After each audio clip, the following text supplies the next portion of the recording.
कि मैं भी सोहेल सांगी साहब की इस बात पे थोड़ा कमेंट कर लूं। ये जो पीर साहब की बात है कि 2.5-3 महीने पहले इलेक्शन बिक चुका था, तो पीर साहब को बताना पड़ेगा। हम पूछते हैं आज पीर साहब से कि बिक चुका था तो किसने खरीदा था और बेचने वाला कौन था। बेचने वाला जो था, जिसने पैसे लिए बकौल पीर साहब के कि पेमेंट उनको हो गई, किसको पेमेंट हो गई थी? ये बुनियादी सवाल है। पीर साहब ने उसका जवाब नहीं दिया। पीर साहब ने आज भी अपनी तकरीर के अंदर अफवाज पाकिस्तान की बड़ी तारीफ की और उसने कहा कि अफवाज पाकिस्तान के सिवा मुल्क के अंदर फेडरेशन की कोई अलामत नहीं है। ये बात अहम है कि पाकिस्तान के अंदर फेडरेशन की अलामत पीर साहब जो हैं वो अफवाज पाकिस्तान को समझते हैं।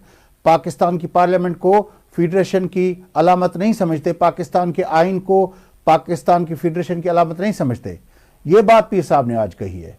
और उसके साथ साथ आज अगर पीटीआई वाले और इमरान खान को चोर किसने कहा था, किसने इमरान खान को जेल में डाला है, किसने वो अपना वो फजल रहमान साहब तो अब खुल के आ गए हैं, लेकिन उन बातों को छोड़ें।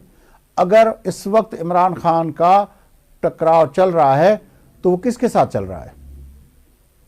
तो ये बातें पीर साहब को बतानी पड़ेगी। अब पीर साहब एक तरफ फौज की इतनी बड़ी तारीफ करें और फिर जेरे अपना लब जो है और उसके अंदर जो बातें करें वो उनका डायरेक्शन, उनको जो उसने मुबहम बातें की हैं, इमरान खान की हिमायत तो खुली कर दी, फौज की तारीफ भी एक तरह से खुली कर दी, लेकिन पैसे लेने वाले कौन है उस बात को मुबहम रख गए, और इमरान खान को इस सूरत हाल में लाने वाले कौन है वो भी मुबहम रख गए।